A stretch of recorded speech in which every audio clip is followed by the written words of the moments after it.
ओम श्री परमात्मने नमः। ओम श्री गुरुभ्यो नमः। ओम परम ऋषिभ्यो नमः। ओम मातृशक्तये नमः। ओम असतो मा सद्गमय तमसो मा ज्योतिर्गमय मृत्योर्मामृतंगमय। ओम शांति शांति शांति। उपनिषद कक्षा 351 और ये बृहदारण्य की 76वीं कक्षा है।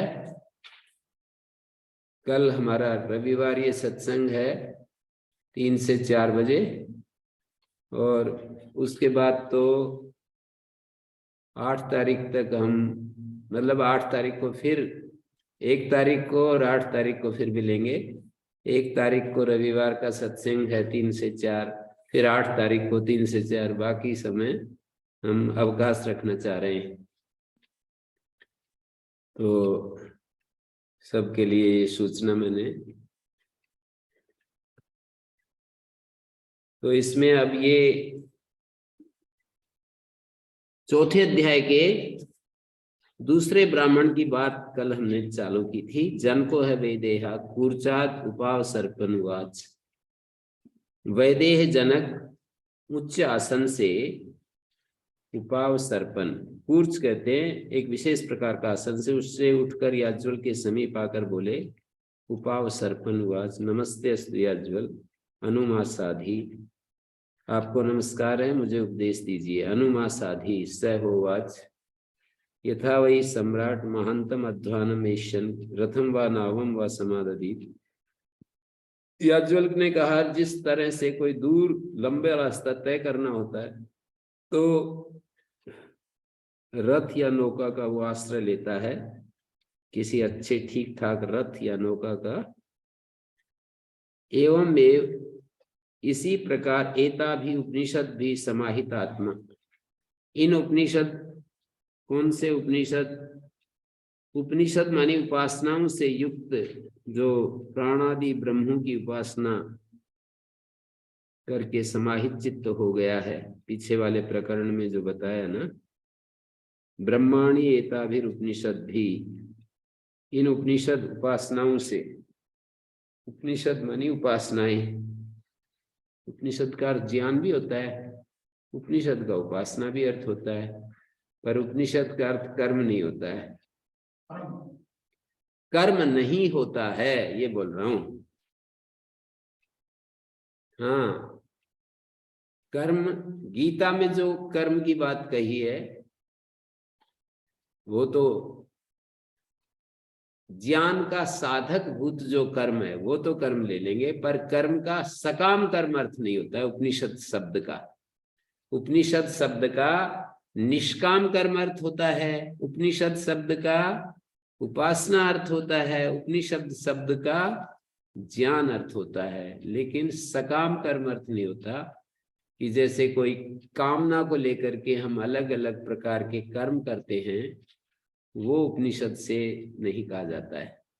किसी एक एक कामना को लेकर के और हम कर्म किया करते हैं, खेती करते हैं कि हमें अनाज मिलेगा, पैसे मिलेगा, और मैं अपना मकान बनाता हूं कि मैं इसमें रहूंगा, सुख से अपनी जिंदगी काटूंगा। तो ऐसे ऐसे जो सकाम भाव के साथ जो कर्म किए जाते हैं वो उपनिषद से नहीं लिए जाते। निष्काम कर्म तो चूंकि वो ब्रह्म प्राप्ति के हेतु हैं, इसलिए वे उपनिषद शब्द से कह दिए जाते हैं। उपासना, उपासनाएं, विविध उपासनाएं उपनिषद में दर्शाई गई हैं। उन विविध उपासनाओं को भी उपनिषद से ग्रहण किया जाता है, विविध उपासनाओं को। और ज्ञान तो है ही उपनिषद का, अंतिम जो अर्थ है वो है ही। तो ये हमें समझ करके रखना है। एताभिर उपासना भी एवं एतानी ब्रह्माणी एताभिर उपनिषद भी युक्तानी उपासित है।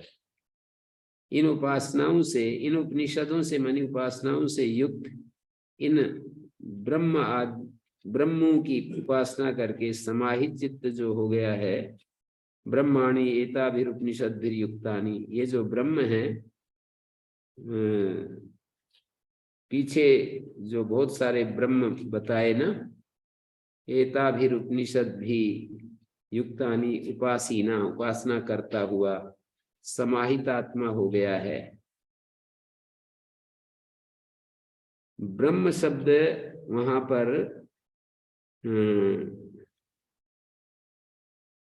यानी बहुत सारे जो ब्रह्म के स्वरूप दर्शाए कि जो शारीर पुरुष है, जो आकाश में कामय वेशायत्न मृदम लोको मनोज्योति स वै वेदिता स्यात्, तो काममया पुरुषा इत्यादि इत्यादि, जो पिछले वाले अनुखंड में एतानि ब्रह्माणि एताभिरुपनिषद्भिर युक्तानि, इन ब्रह्मों को इन उपासनाओं के द्वारा समाहित चित्त हो गया है। अत्यंतम एताभिरुपनिषद्भिः संयुक्तात्मा असि, इन उपासनाओं से अत्यंत संयुक्त चित्त हो गया है। केवल उपनिषद उपासनाओं से समाहित संयुक्त ही नहीं है। इस प्रकार एवं वृंदारका, इस प्रकार वृंदारक पूज्य आढ्य अर्थात श्रीमान भी है, दरिद्र नहीं है। ईश्वरो न दरिद्र, अधीत अधीतो वेदो एनस अधीत वेद, उक्ताश्च उपनिषद आचार्य तुभ्यम, उक्ताश्च उपनिषद आचार्य स्तुभ्यम स त्वं उक्तोपनिषद का। उक्तोपनिषद जिसे आचार्यों ने उपनिषदों का उपदेश कर दिया है। उक्ता उपनिषद आचार्य यस्मै तुभ्यम स त्वं उक्तोपनिषद का, ये उपनिषद होना चाहिए।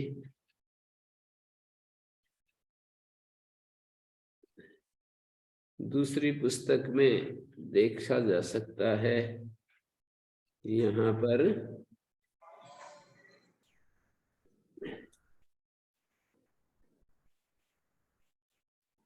ये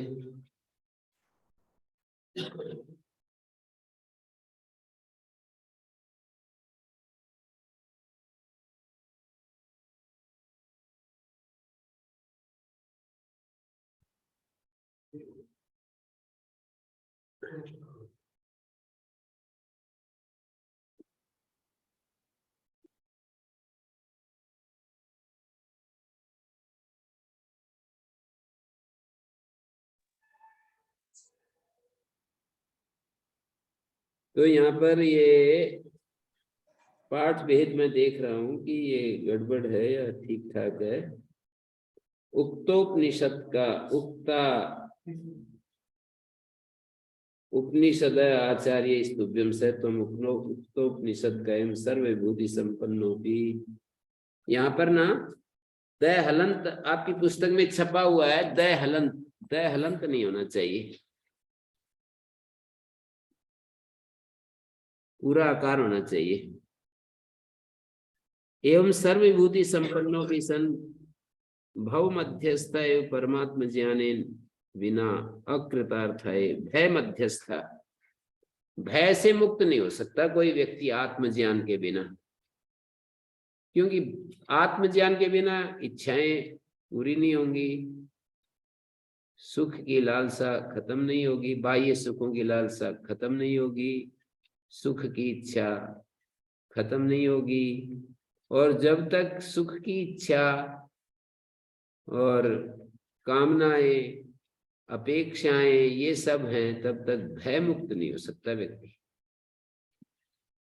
सुख की इच्छा का ही दूसरा नाम भय है। एक सिक्का होता है, उसके दो होते हैं, दो सिरे होते हैं, दो पहले होते हैं। उसके एक सिक्के के, उस एक ही सिक्के के एक तरफ सुख लिखा रहता है और दूसरी तरफ भय लिखा रहता है। जहां जहां भी हमें सुख की आशा होती है, उसके सुख की आशा में जो बाधा है उसी का नाम तो भय है। जैसे कोई आदमी नाराज होकर चला जाए तो हमें भय आता है, क्यों? कि हमारे को वो सुख नहीं दे पाएगा, सुख नहीं दे पाएगा। यदि नाराज हो गया तो हमारे को किसी न किसी रूप में सुख नहीं देगा और उल्टा दुख ही देगा। दुख देने का भी एक भय बना रहता है ना। हमारी इच्छा है दुख ना मिले, हमारी इच्छा है सुख मिले। तो जो इच्छा है सुख की इच्छा, भय ना हो, दुख ना मिले, ये भी तो सुख की इच्छा है ना। अब वो जाकर के 10 जगह हमारी निंदा करेगा, उससे हमारे व्यक्तित्व को हानि होगी और उससे हम बाधित होते हैं। और यदि हम अपनी तरफ से पूर्ण विनम्रता के साथ इस संसार के लोगों के साथ व्यवहार करें, पूर्ण विनम्रता के साथ, ये नहीं कि हेकड़ी के साथ, हेकड़ी के साथ नहीं, पूर्ण विनम्रता के साथ हम संसार में रहें और उनसे कुछ भी न चाहें, तो बताओ भय किस चीज का? पूर्ण विनम्रता के साथ रहें पर किसी से कुछ न चाहें, तो बताओ किस बात का भय? भय तो इसी बात का है कि हमारी अपेक्षाएं होती हैं, हमारी इच्छाएं होती हैं और वो पूरी नहीं होती। वो हम जहां जहां भी बाधित होती है वहीं हमें, हमारे भीतर भय आता है। तो निर्भय व्यक्ति वही हो सकता है जो पूर्ण रूप से परमात्म ज्ञान में स्थित है। परमात्म ज्ञान में स्थित होने का मतलब यह है कि वो जो सर्वसमर्थ परमात्मा है उसमें स्थित है। और चरक संहिता में बहुत सारे अग्र प्रकरण है, उसमें सैकड़ों चीजें। इनमें सबसे पहला नंबर वाली क्या चीज है? कुछ अच्छी भी है, कुछ खराब भी चीजें गिना रखी हैं। तो भय कर चीजों में भी कोई एक चीज गिनाई है। बहुत सारी, जैसे आयुर्वेदो अमृता नाम, ऐसे ऐसे वाक्य हैं। अमृत जितने भी हैं संसार में उनमें आयुर्वेद सर्वोत्तम है। आचार्य शास्त्रादिगम हेतु नाम, शास्त्र को समझने के जितने हेतु हो सकते हैं उनमें आचार्य सर्वोत्तम है। तो ऐसे बहुत सारे गिनाए हैं, उनमें भय भी, असमर्थता भय कराणाम, कि भय देने वाले जितने भी कारण हो सकते हैं, जितनी चीजें हो सकती हैं, उनमें जो असमर्थता है उसका पहला नंबर है। तो हमारी असमर्थता के कारण भी भय आता है, इच्छाओं में बाधा पड़ती है उसके कारण भी भय आता है। परमात्म ज्ञान होने पर न तो हमारी असमर्थता है और न हमारा उसमें कोई इच्छा है। और ये भी बात है कि भय आता है दूसरे से, ये भी एक एंगल से देखा गया उपनिषद में, भय आता है दूसरे से। और जो ब्रह्म परमात्म ज्ञान में स्थित हो गया उसके लिए कोई दूसरा बचा ही नहीं, तो अब किससे भय करे? न द्वितीयाद वही भयम भवती, दूसरे से भय होता है। उपनिषद में कहा है द्वितीयाद वही भयम भवती, जब दूसरा कोई बचा ही नहीं तो भय किस चीज का होगा? तो ऐसे यहाँ पर समझाया गया है चीजों को, दूसरा कोई है ही नहीं तो किस बात का भय?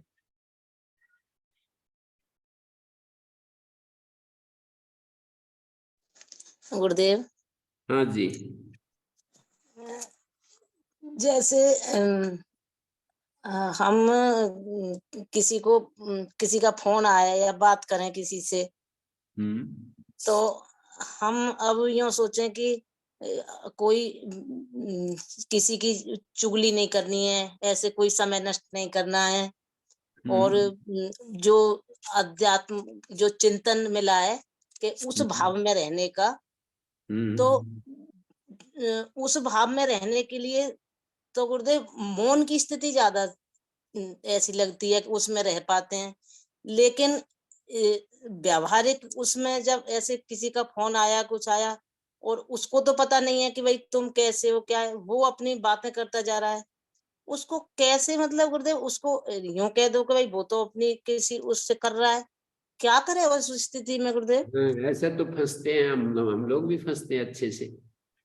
ये तो होता है खूब कि हमारे को कोई रुचि नहीं होती है, और रोज मेरे को तो कोई ना कोई पता नहीं क्या क्या कोई शिकायत शुरू कर देता है, कोई अपनी कहानी शुरू कर देता है। मेरा तो कोई इंटरेस्ट नहीं होता है उसमें, तो उसमें कोई रास्ता तो निकालना पड़ेगा। इसमें भी हमारे को ना वही भय वाली बात आ जाती है, हम उसको नाराज नहीं करना चाहते। और अच्छा। इसलिए जो है ना, हम यदि हम सशक्त हो जाएं थोड़ा, तो अनसुना करने, जैसे नूरगढ़ वाले स्वामी जी को मैंने देखा कि उनके प्रकृति के विरुद्ध कोई कुछ बोलने लगता है तो ऐसे उस चुप हो जाते थे, जवाब ही नहीं देते, तो थोड़ी देर में चुप हो जाता अगला। ये रास्ता अपनाते थे वे। अच्छा ठीक यानी है। वो चुप हो जाते, और वो रास्ता, मैंने एक व्यक्ति मेरे से कुछ कुछ बोलने लगे, फिर मैं चुप हो गया, फिर वो फोन काट दिया। फिर दूसरी बार बोले कि मतलब फोन लगाया और उसको कुछ पूछना था, तो फिर मैंने बता दिया आराम से। फिर बोले फोन कट गया, आपने काट दिया? मैंने कहा काट दिया था। धीरे से मैंने कहा हाँ काट दिया था। अब सदा के लिए वो फोन करना बंद कर दिया उसने। मैंने कहा ठीक है कोई बात नहीं। तो ऐसे भय आता रहता है हमारे को, संबंध बिगड़ने का भय। वो जो है हमारे को बात नहीं करेगा, पूछेगा नहीं, हमको महत्व नहीं देगा, बल्कि हमारी निंदा ही करेगा। ये सब जो है ना भय अलग अलग स्तर पर हमारे पीछा करता रहते हैं। तो आत्मज्ञान ही एक उपाय लगता है। आत्मज्ञान में जो स्थित हो जाते हैं उसको ये सारी चीजें खत्म हो जाती है। कि कोई नाराज होगा, कोई प्रसन्न, मैं तो किसी को आहत नहीं करूंगा, दूसरे के करने पर भी नहीं करूंगा। ये कितना कठिन व्रत है, कोई ले सके तो। दूसरा मुझे आहत करे ये तो उसका अधिकार है, पर मेरा अधिकार है मैं आहत नहीं करूंगा। दूसरा कोई गुरुदेव। सम्मान ना दे ये उसका अधिकार है, सम्मान दे या ना दे ये उसका अधिकार है, पर मैं तो दूसरे को प्रेम से ही बोलूंगा, सम्मान की भाषा ही बोलूंगा, ये तो मेरा अधिकार है। बहुत मुश्किल है, मैं केवल कह रहा हूँ आपको, पर जब व्यवहार में ये चीजें आती हैं तो बड़ा मुश्किल हो जाता है। गुरुदेव, फिर हम ये सोच रहे हैं कि हम उसको कष्ट नहीं देंगे और वो तो पालेगा कष्ट। ऐसा क्यों फील हो रहा है मुझे फिर ऐसे, मतलब ये मेरी कोई कमजोरी है? भय की नहीं, भय वाली हम है। कष्ट, इतनी जिम्मेदारी है कि मैं किसी को कष्ट ना दूं। मैं किसी को वाणी का एक तो ऐसी भाषा नहीं बोलूंगा जिससे कि, चुप रहना ठीक है, पर उद्वेग पैदा करने वाली बात।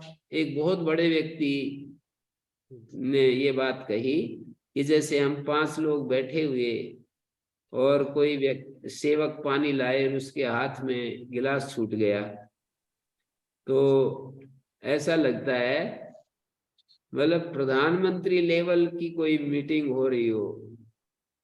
मतलब सही बात कह रहा हूं मैं, ऐसे नहीं बोल रहा हूं। और सेवक के हाथ से वो छूट जाए, और उस समय जिसके घर में वो मीटिंग चल रही है ना, वो समझेगा कि ये सबके बीच में मेरा अपमान कर दिया।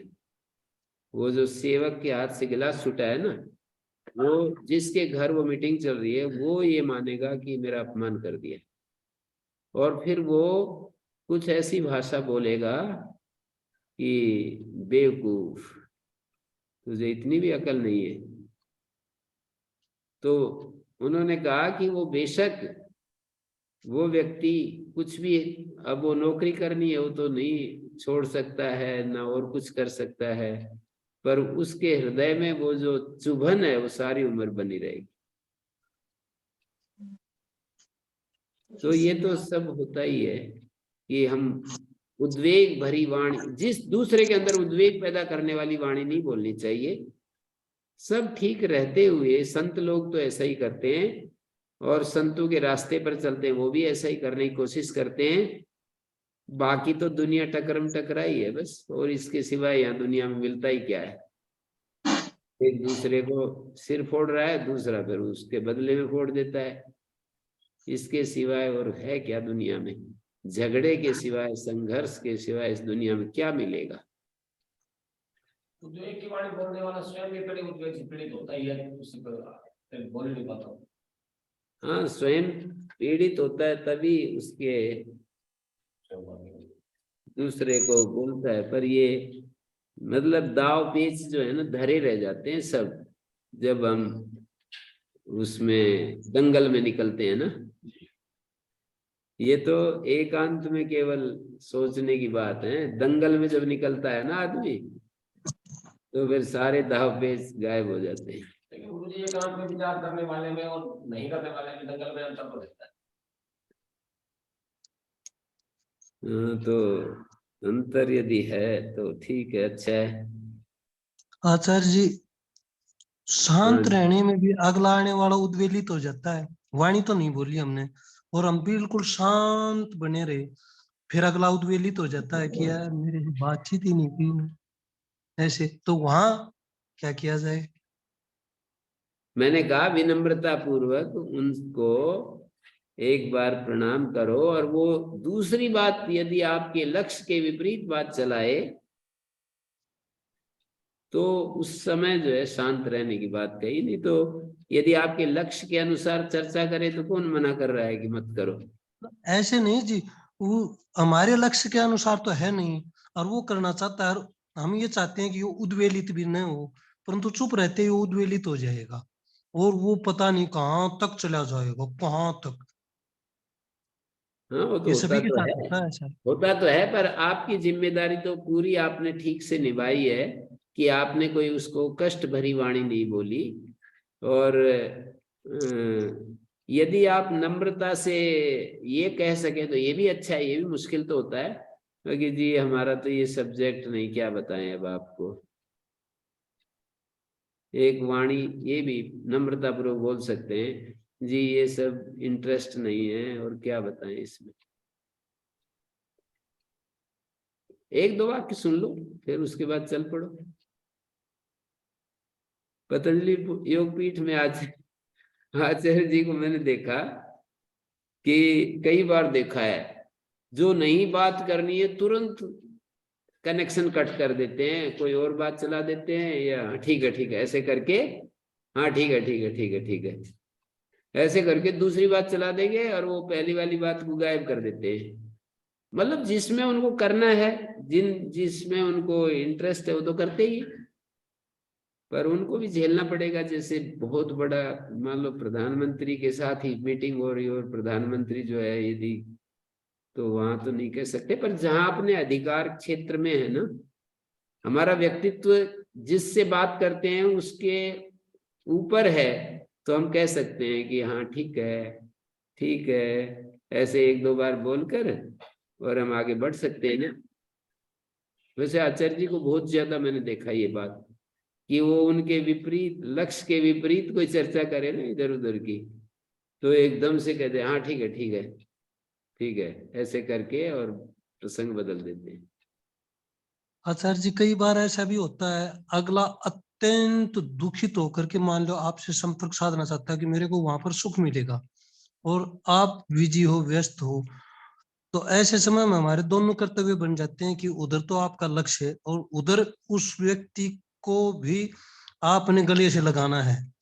जैसे कई बार मान लो, मैं मेरा ही उदाहरण दूंगा, मान लो हम इतने ज्यादा रजोगुण से अवश्य दब जाते हैं, ये चाहते हैं कि आचार्य जी के पास शांति मिलेगी, उनसे फोन करके ये बात करते हैं और आपका लक्ष्य दूसरा है। ऐसी स्थिति में कैसे क्या किया जाए? नहीं, वो तो करुणा, करुणा में दिक्कत नहीं होती है। कोई आदमी अपना रोगी होकर के कोई बात हमसे करना चाहता है तो उसमें तो कोई दिक्कत नहीं है। वैसे ही व्यर्थ समय खराब करते हैं लोग, दुनिया भर की बात, पता नहीं क्या क्या बताऊं अब कि जी मेरे हाँ, 2 बच्चे हैं, मेरे 4 बच्चे हैं, वो ये हो गया वो हो गया, और ये मैं तो बस केवल स्वाध्याय करता रहता हूँ, मैं यूं करता रहता हूँ, बस यही, इनमें क्या वो निकलेगा। हाँ जो जी, अपनी ठीक है। सुनाने के लिए हमसे बात करते हैं ना, समस्या थोड़ी पूछते हैं हम, तो फिर सुनाने वालों को, और हमें लगता है कि समय व्यर्थ हो रहा है तो कोई उपाय तो निकालना पड़ेगा। अब सब कोई यहाँ पढ़े मतलब उपाय कोई यहाँ सीख करके यदि वहां पर अप्लाई करोगे तो मुश्किल है, अपने हिसाब से निकालने पड़ेंगे। अगर यहाँ से बता करके हम कोर्ट में जा करके ऐसे बोलना है ना, फिर हम चश्मदीद गवाह नहीं होते, फिर कुछ का कुछ बोलते हैं। जब वो जो वकील वो करता है ना, हमसे जिरह करता है और वो हमारे सामने कुछ विपरीत तर्क प्रस्तुत करता है ना, तो ये सारी चौकड़ी भूल जाता है सीखी हुई। अपना विवेक हमें ज्यादा मतलब रास्ता दिखाता है। विवेक को बढ़ाने की कोशिश करनी चाहिए। विवेक जो है हमारी शांति में निहित है। हमें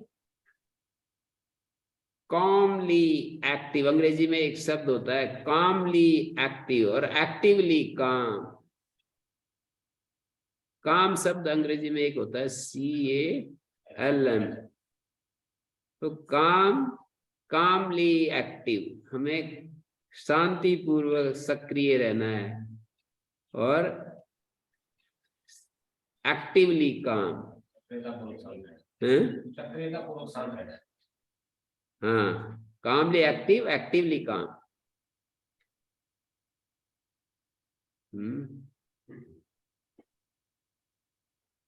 सक्रियता पूर्वक शांति और शांति पूर्वक सक्रियता। पहली शांति पूर्वक सक्रियता, शांति पूर्वक सक्रियता और सक्रियता पूर्वक शांति। एक्टिवली काम, कामली एक्टिव, कामली एक्टिव रहें और एक्टिवली काम रहें, शांत रहें। तो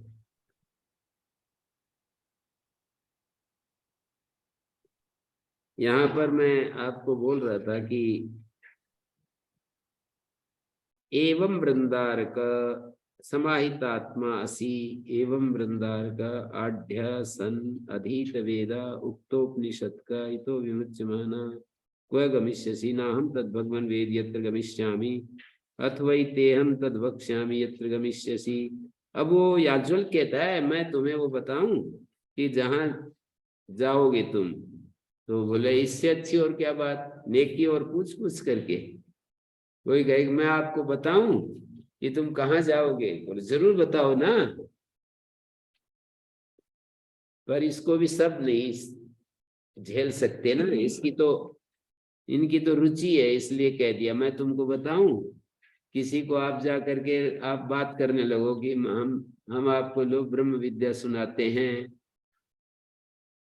तो भाई आप ही रख लो इस विद्या ने। उनको सार सार चाहिए कि अपने जीवन का प्रमाण मुझे दे दो, ब्रह्मविद कैसा होता है। ब्रह्म विद्या नहीं चाहिए, ब्रह्म विद्या का जो फल है ना वो अपने जीवन से प्रमाणित कर दो बस। नहीं तो फिर सारे लोग, सारे गृहस्थी जो है ना, उनको जाकर के देखो, उनकी देवियों से पूछो कि इनमें ये किताब बांचते बांचते कितना अंतर आ गया। बोले हमें तो दिखता नहीं अंतर, वैसे ही दिखते हैं हमें तो, कितनी किताब बांचो हमें तो वैसे ही दिखते हैं। यही एक वाक्य सुनने को मिलेगा। ये पहले से कितने ठीक हो गए, व्यवहार में कितना रिएक्टिव हैं, प्रतिक्रिया करते हैं नहीं करते हैं। बोले वैसे ही है, ये तो कुछ हमें तो कुछ लगता नहीं है। तो ब्रह्म विद्या का जो प्रमाण है वो चाहते हैं बस। ये ब्रह्म विद्या का प्रमाण ऐसा उदासीन भी ना रहे, बिल्कुल मुंह सुझाए बैठा रहे, वो भी नहीं चाहते। और बिल्कुल हमारे को तड़ातड़ जवाब देता रहे, वो भी नहीं चाहते। और हम काम में लगे रहें और ये अपनी किताब ही बांचता रहे, वो भी नहीं चाहते। बड़ा मुश्किल है ना संसार में वो मतलब ठीक करने के लिए आदमी को संसार चारों तरफ से खड़ा रहता है कि ठीक हो जा, मैं तेरे को ठीक देखना चाहता हूं। ये संसार की दृष्टि है। आपका क्या मतलब मेरे बारे में हाँ, उल्टा तो वो चाहते नहीं ना कि कोई उल्टा बोले, उल्टा पूछे। उनका तो ब्रह्म विद्या लक्ष्य नहीं है ना, मतलब ब्रह्म विद्या की बात नहीं कर रहे। लक्ष्य नहीं है, लेकिन ब्रह्म विद्या से कम से कोई मानता नहीं। ब्रह्म विद्या चाहते हैं दूसरे को, अगर इसका ब्रह्म विद्या, ये ब्रह्म विद्या में जिएगा तो हमें शांति मिलेगी। हैं? हमारी मतलब पूरी परिस्थितियों से हमारा सामना नहीं होगा, बाकी है कि नहीं, वो जो ब्रह्म विद्या इसलिए चाहते हैं कि हम सुख से जिएंगे, चैन से जिएंगे, तो ब्रह्म विद्या का फल देखना चाहते हैं अपने चैन से जीने के लिए।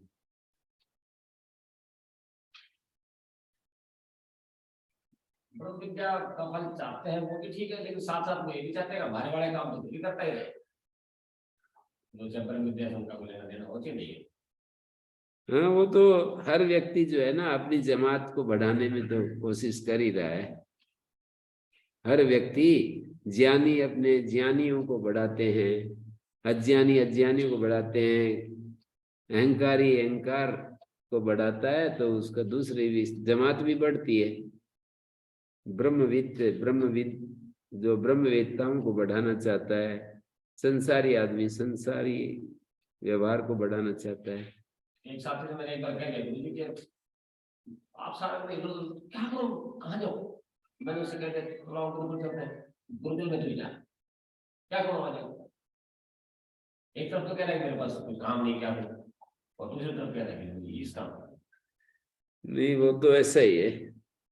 तो यत्र यद्देव न जानी से यत्र गता कृतार्थस्या, जहां जाकर के कृतार्थ हो जाते हैं, हम वही तुभ्यम तद वक्ष्यामि यत्र गमिष्यसि, मैं वो बताता हूं जहां तुम जाओगे। इंदो है वही नाम ऐसा,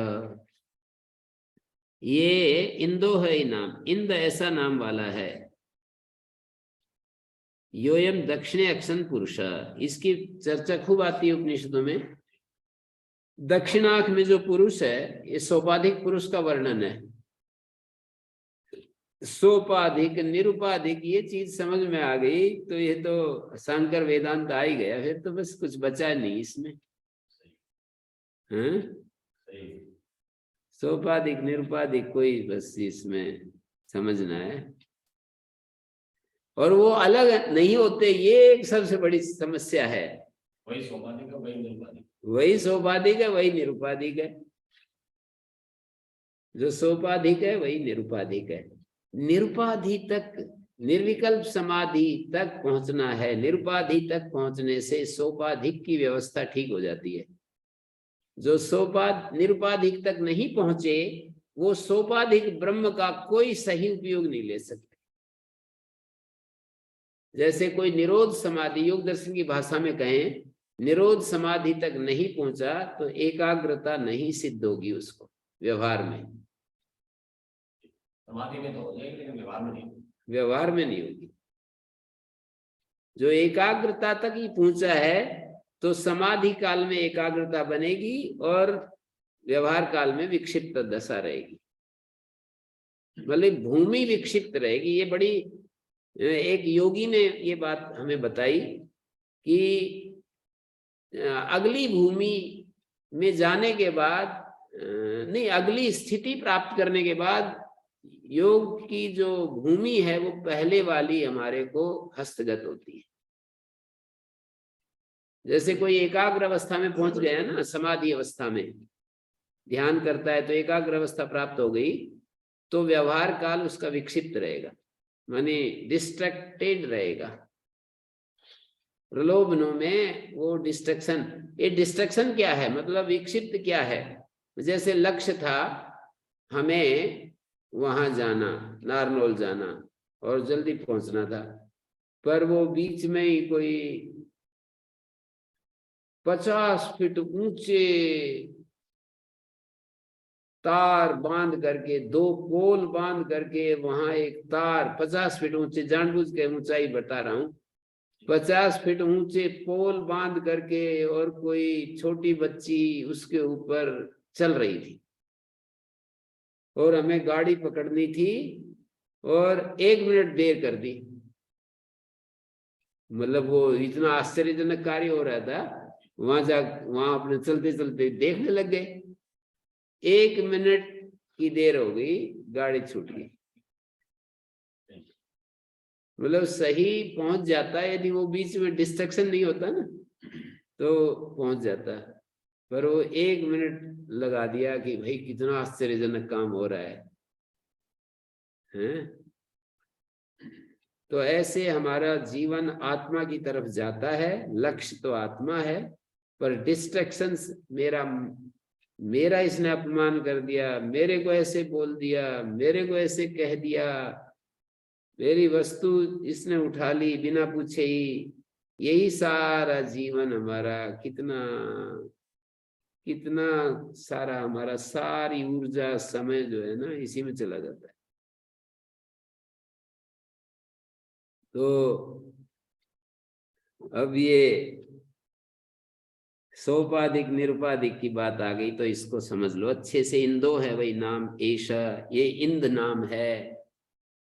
जो दक्षिण अक्षी, अक्षन ये सप्तमी का एक वचन है। दक्षिणे अक्षन पुरुष, दक्षिण आंख में जो पुरुष है ना,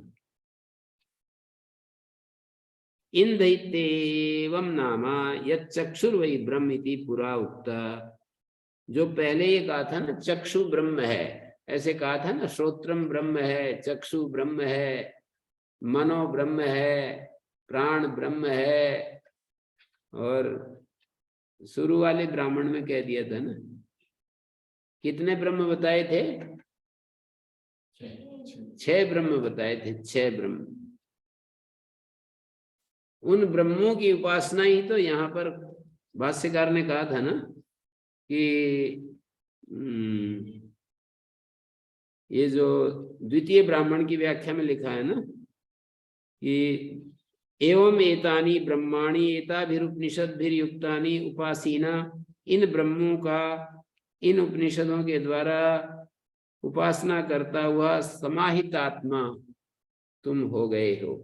तो एतानि ब्रह्माणि 6 ब्रह्म बतलाए थे। कौन कौन से 6? सबसे पहले वाग ब्रह्म, फिर प्राण ब्रह्म, मन चक्षु ब्रह्म, श्रोत्र ब्रह्म, मनो ब्रह्म, क्या बता दिया? हृदय ब्रह्म। ये 6 ब्रह्म बताए, इनकी उपासना करके और वो हो जाता है, ऐसे कुछ यहाँ पर लिखा है ना। एवं एतानि ब्रह्माणि एताभिरुपनिषद्भिर्युक्तानि उपासीना समाहित आत्मा से, इंदो है वही नाम, ऐशा योयम दक्षिणे अक्षन पुरुष तम वा एतम इंधम संतम इंद्र इत्याचक्षते परोक्षेण। परोक्ष भाषा में उस इंद्र को ही इंद्र कहते हैं। परोक्ष प्रिया ही इव ही देवा प्रत्यक्ष द्विषा। परोक्ष प्रिय देव होते हैं और प्रत्यक्ष से उनको प्रीति नहीं होती है। प्रत्यक्ष द्विषा,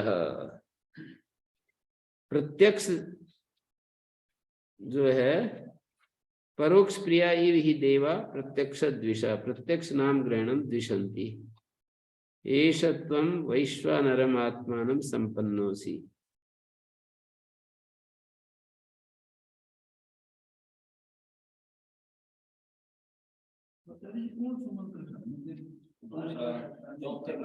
चौथे ब्राह्मण का दूसरा मंत्र है। दक्षिण नेत्र में पुरुष है इंद नाम वाला, उसी पुरुष को इंद होते हुए ही परोक्ष रूप से इंद्र कहते हैं, क्योंकि देवगण मानो परोक्ष प्रिय हैं, प्रत्यक्ष से वे द्वेष करने वाले हैं। एष त्वं वैश्वानरमात्मानं संपन्नोसि, माने देवगण मानो परोक्ष प्रिय हैं, प्रत्यक्ष द्वेषी हैं, प्रत्यक्ष नाम ग्रहण से द्वेष करते हैं। ये तू वैश्वानर आत्मा को प्राप्त हो गया है। तो आगे कहते हैं अथेतद वामे अक्षणी पुरुष रूपम एवस्य पत्नी विराट तयोरेषा संस्थाओ या एषो अंतर्हृदय आकाशो। ये जो बाएं नेत्र में पुरुष रूप है, वामे अक्षणी पुरुष रूपम ऐसा अस्य पत्नी विराट, ये इंद्र की पत्नी विराट अन्न है। इंद्र की पत्नी विराट को अन्न के रूप में कहा। तयोर ऐसा संस्था, उन दोनों का ये संस्था मिलन स्थान है। कौन सा? यह इस अंतर हृदय आकाश है, जो अंतर हृदय, जो ये हृदयांतर्गत आकाश है, हृदय में जो आकाश है ना, अंतर हृदय आकाश, अथ एनयोर एतदन्नम, उन दोनों का ये अन्न है, जो कि हृदयांतर्गत लाल पिंड है ना, एदत यह इस अंतर हृदय लोहित पिंडा, हृदय में जो लाल पिंड है ना, लाल लाल खून से लथपथ, वो क्या है? लोहित पिंडा। ये अन्न है इसका, दोनों का। एनयो एतदन्नम, इन दोनों का ये अन्न है जो लोहित पिंड है।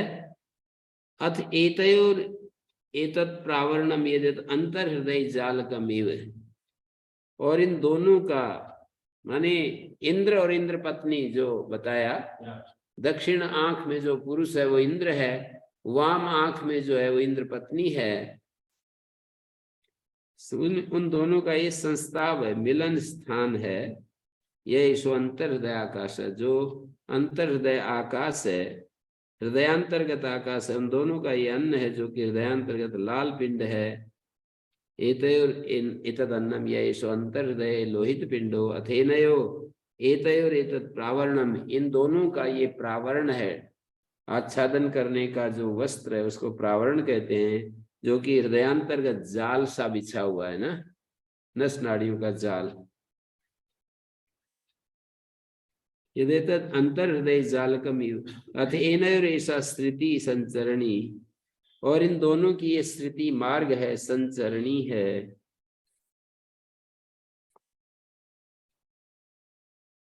क्या? दोनों का ये मार्ग संचार करने का द्वार है, जो कि ये हृदय से ऊपर की ओर नाड़ी जाती है। स्मृति संचरणी, या ऐसा हृदयात ऊर्ध्वा नाड़ी उच्चरती, नाड़ी जो ऊर्ध्वगमन कर रही है ना, हृदय से ऊपर की तरफ जा रही है। यथा केसा सहस्त्रधा भिन्ना, जैसे एक केस 1000 टुकड़े कर दो, एक केश के, केस है अपना, उसके 1000 टुकड़े कर दो। सूक्ष्मता की पराकाष्ठा, सूक्ष्मता की पराकाष्ठा तो बता रहे हैं। 1000 टुकड़े लंबा केस हो तो उसको मतलब लंबाई में है, मोटाई में बता रहे, लंबाई में बता रहे। हाँ लंबाई में नहीं बता रहे, जो उसकी मोटाई है उसको 1000 टुकड़ों में बांट दो। लंबाई में तो लंबा केस हो तो बांट सकते हैं, उसमें तो क्या दिक्कत है, कटिंग करते जाओ करते जाओ करते जाओ। पर एक जो छोटा टुकड़ा है, उसका जो एक टुकड़ा है, केस का अग्रभाग समझ लो, उस केस के अग्रभाग को 1000 टुकड़ों में बांटो। अग्रभाग कहने से अब हमारा कहीं दूसरी जगह नहीं जाएगा ध्यान। अग्रभाग को 1000 टुकड़ों में बांटो। यथा केसा सहस्रता भिन्ना एवमस्य एता हिता नाम नाड्योंतर हृदय प्रतिष्ठिता भवन्ति।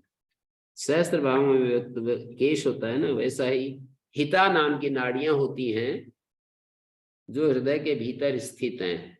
इतनी सूक्ष्म होती हैं, यूं कह रहे हैं, हिता नाम की नाड़ियां होती हैं, जो कि अंतर हृदय प्रतिष्ठिता सहस्रता भिन्ना एवमस्य एता हिता नाम नाड्यो अंतर हृदय प्रतिष्ठिता भवन्ति। अंतर हृदय में प्रतिष्ठित होती हैं वो नाड़ियां।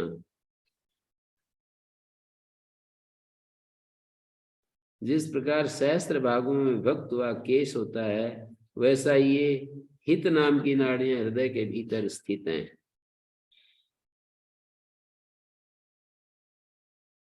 एता बिर्वा एतद आश्रवद आश्रवती तस्माद एष प्रविविक्त आहार तरा इव एव भवति अस्मात् शरीराद आत्मना। तो वो हिता नाम की नाड़ियां हृदय के भीतर स्थित हैं, इतनी सूक्ष्म होती हैं। तो फिर बतलाया अंतर हृदय प्रतिष्ठिता भवन्ति, हृदय के भीतर वो प्रतिष्ठित होती हैं। तो इनके द्वारा एता भिर्वा एतद आश्रवद आश्रवती, इन्हीं के द्वारा आश्रवद आश्रवती, इन्हीं के द्वारा जाता हुआ ये अन्न, इन्हीं नाड़ियों के द्वारा एताभिर आश्रवद आश्रवद आश्रवद आश्रवती, जाता हुआ ये अन्न शरीर में जाता है। आश्रवत जाता हुआ अन्न, आश्रवती जाता है। ये जो आश्रवत है और आश्रवती है, जाता हुआ अन्न आश्रवती जाता है। तस्मात् एष प्रविविक्त आहार तरा इव एव भवति अस्मात् शरीराद आत्मना।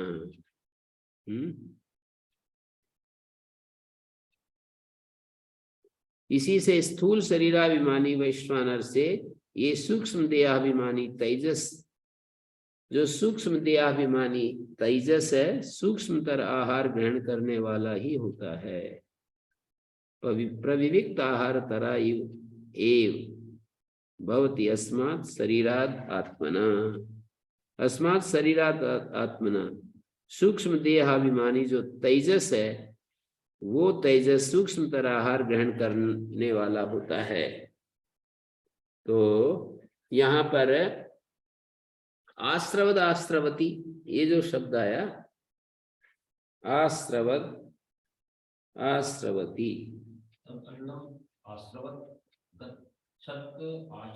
व्याप्नुवत व्याप्नोति, गच्छत गच्छति। यहाँ जो विराट शब्द आया उसको दृश्यमान जगत समझ लीजिए।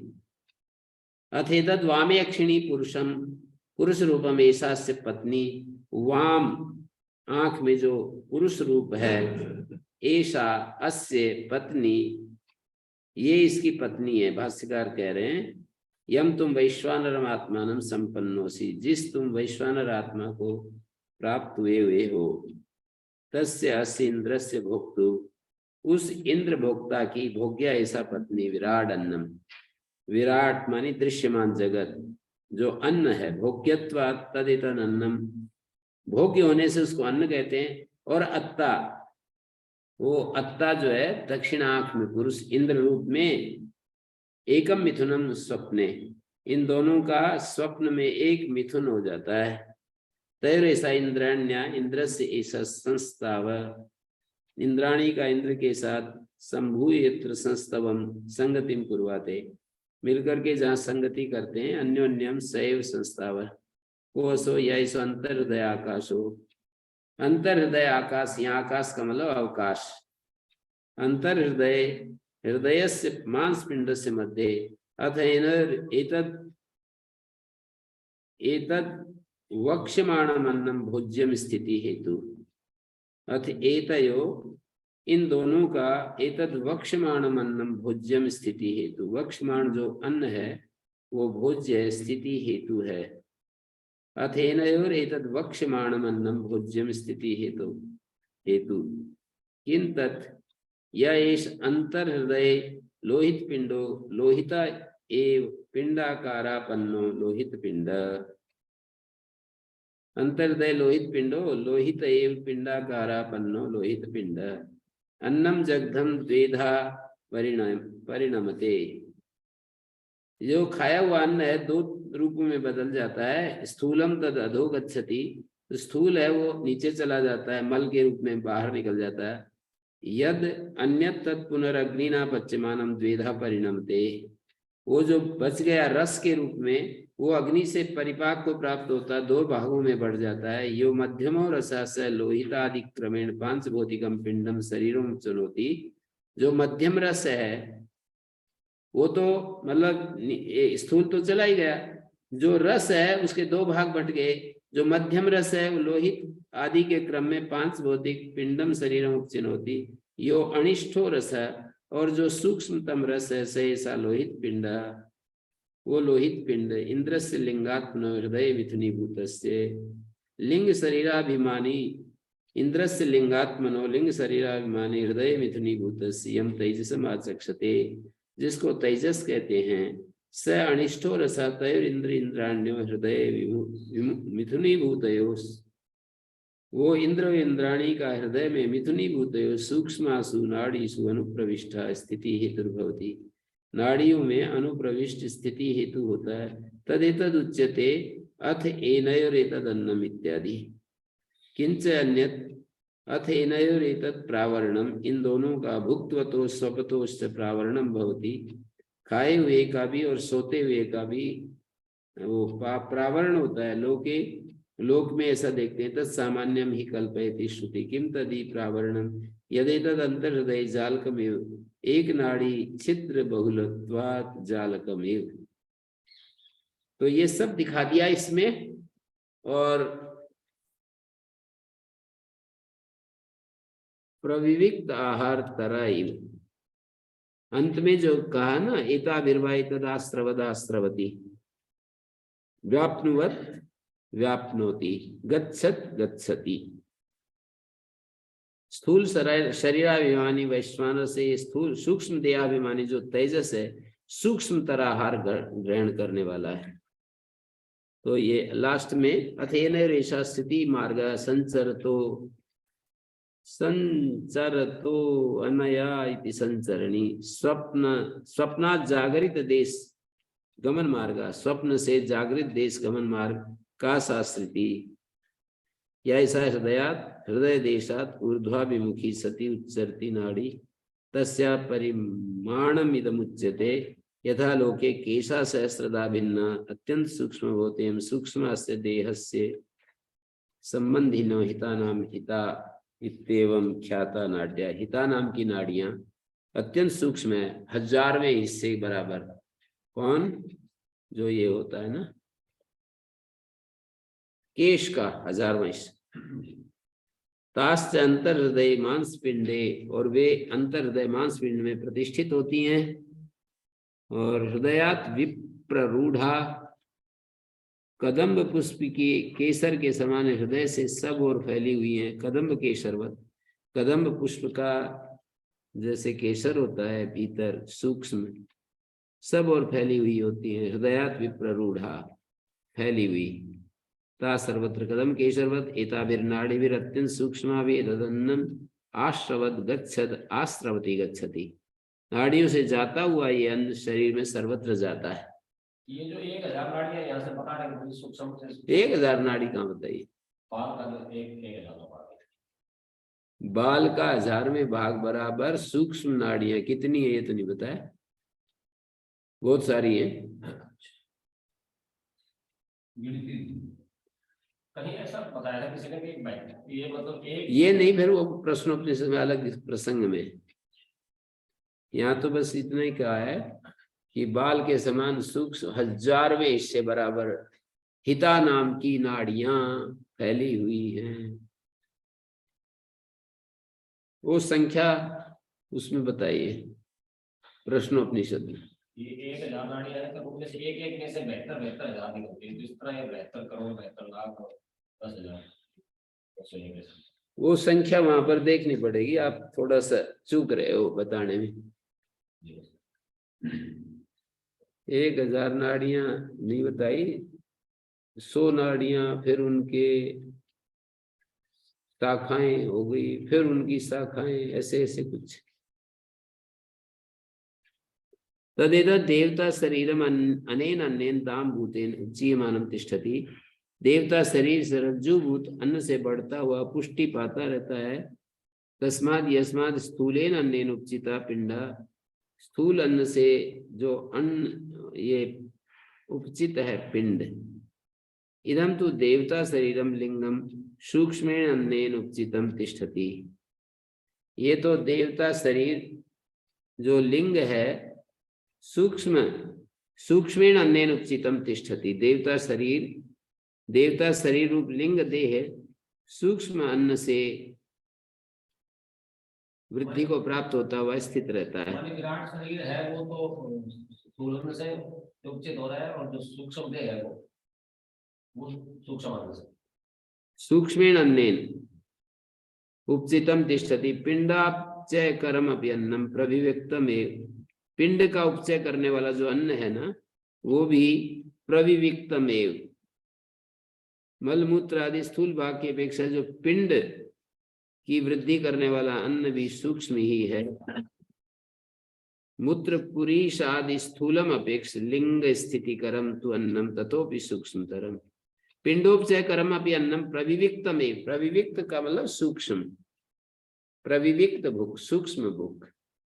प्रविविक्त शब्द का अर्थ मांडुक श्रुति में आया ना, प्रविविक्त भूख, सूक्ष्म भूख, उसका विचार स्थूल भूख, प्रविविक्त भूख, विचारों का भोग करता है, ऐसा नहीं है। तो वो सूक्ष्म भूख ही तो होगा। स्थूल भूख जैसे हम भोजन करते हैं, स्थूल भूख है, और तेजस जो होता है प्रविविक्त भूख है, और स्वप्न में आनंद भूख है। प्रविविक्तम एवं मूत्र पुरुष आदि स्थूलम अपेक्ष, मूत्र पुरुष आदि स्थूल की अपेक्षा करके लिंग स्थिति कर्म तो अन्नम ततो भी सूक्ष्म तरम, अतः प्रविविक्त आहार पिंड, सूक्ष्म आहार वाला पिंड है। तस्मात् प्रविविक्त आहाराद प्रविविक्त आहार तरह लिंगात्मा एव भवति, सूक्ष्म तरह आहार करने वाला इस शरीर से, शरीर ही शारीर है। अस्मात् शरीरा शरीरमेव शारीरम, तस्मात् शरीराद आत्मनो वैश्वानरात, जो वैश्वानर आत्मा है, शारीर आत्मा वैश्वानर से तेजस अधिक सूक्ष्म अन्न द्वारा उपचित होता है। तेजसा सूक्ष्म उपचितो भवति। अब आगे कह रहे हैं सहसा हृदय भूतस तेजसा सूक्ष्म भूतेन प्राणेन विध्रियमाणा प्राणय भवति। ओम गुरुजी। हाँ जी, गुरुजी थोड़ा सा पीछे ये दूसरा और तीसरा मंत्र कुछ समझ सा नहीं आ रहा। मतलब पहले तो हमने कहा कि ये सोपाधिक पुरुष दक्षिण आंख में है, मतलब बाईं आंख में है। दक्षिण आंख का मतलब राइट आंख में, दक्षिण राइट, और वाम आंख का मतलब लेफ्ट आंख में। जी जी। तो दक्षिण तो उसमें जब ये कहा कि देवगण मानो परोक्ष प्रिय हैं, वो प्रत्यक्ष तो उसके लिए बतलाया, परोक्ष प्रिय देव। इंद्र नाम का जो शब्द प्रयोग किया ना, तो इंद्र को ही इंद्र कहते हैं। इंद्र को ही ऐसे कहा ना, तम एतम इंधम संतम इंद्र इत्याचक्षते, इंद्र होते हुए को ही इंद्र कहते हैं। क्यों कहते हैं ऐसा? बोले परोक्षेण एव, परोक्षेण एव, परोक्ष भाषा में कहते हैं, थोड़ी इनडायरेक्ट लैंग्वेज में, परोक्षेण एव इनडायरेक्ट लैंग्वेज में। क्योंकि परोक्ष प्रिया देवा भवन्ति प्रत्यक्ष द्विषा, प्रत्यक्ष से अप्रीति होती है, परोक्ष से प्यार होता है देवताओं को। इस स्टेटमेंट का क्या अर्थ गुरुजी? मतलब ये तो बड़ी गंभीर है। जैसे सारा संसार जो है ना, प्रत्यक्ष से प्यार कर रहा है, क्योंकि देवता नहीं है ना, ये तो प्रत्यक्ष में ही प्रीति है संसार को। तो कि अभी हमारे को कितना सुख मिल रहा है, परिणाम चाहे जाए भाड़ में। जी जी जी।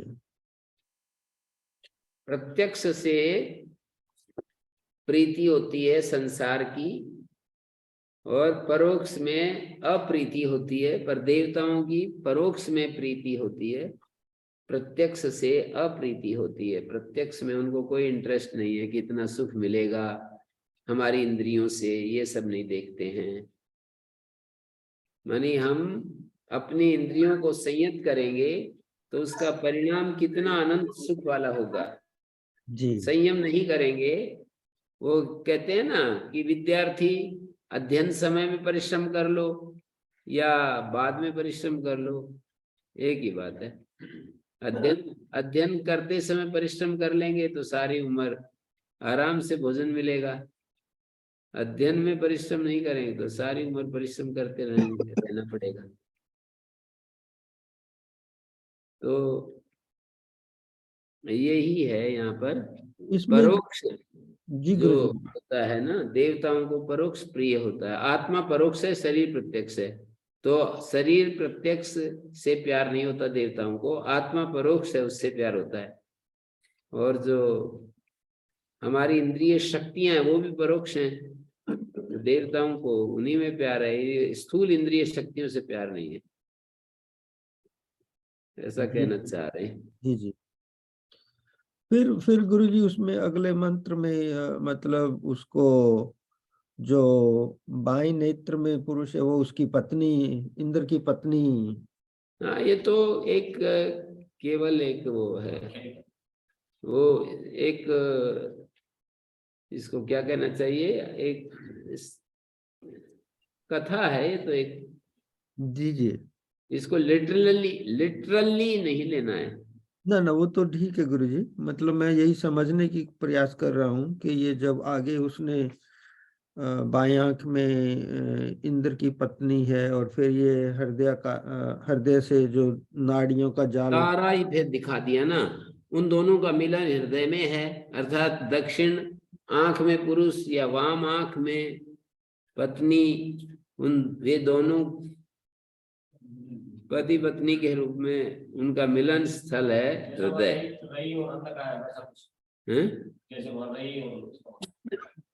रई और प्राण जैसे भोग्य और भोक्ता है ना, तो परमात्मा का एक रूप है दृश्यमान जगत, जो ये दिख रहा है ये अन्न रूप है, रई रूप है, और जो ये देख रहा है वो उसका प्राण रूप है।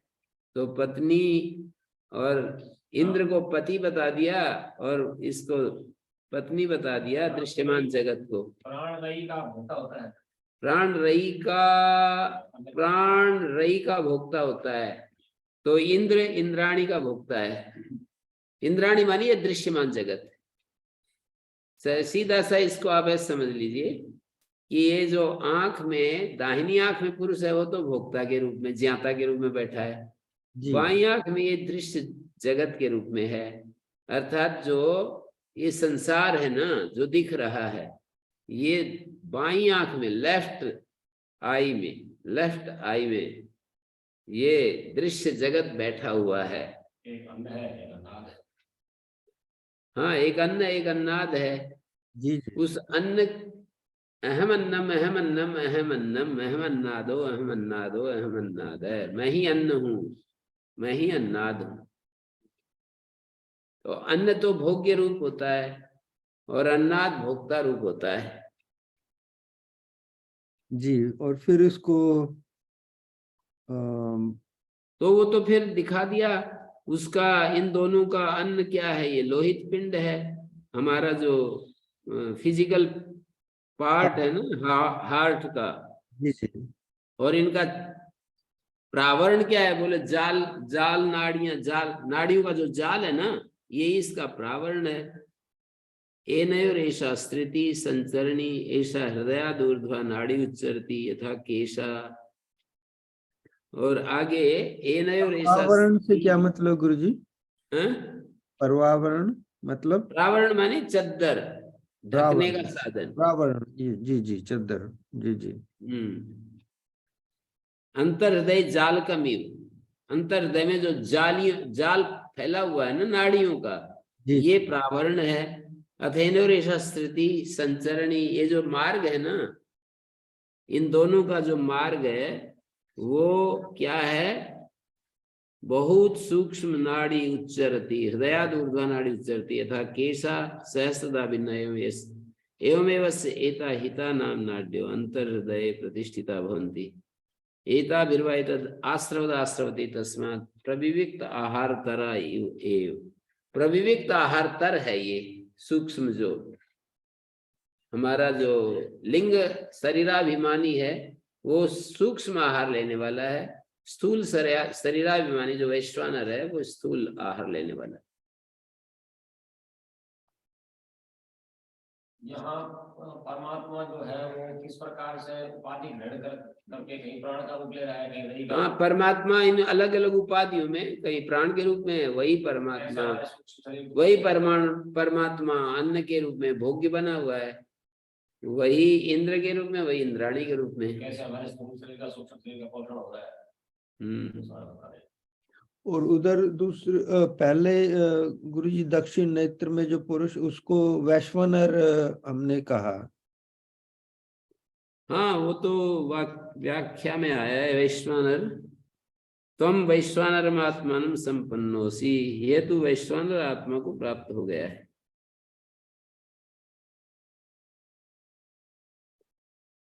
जी गुरुजी।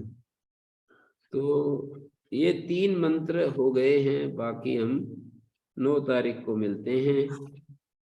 उपनिषद से संबंधित तो 9 तारीख है, बाकी रविवार रविवार ये सत्संग की कक्षाएं तो चलेंगी। कल भी कक्षा है, 1 तारीख को भी, 8 तारीख को भी।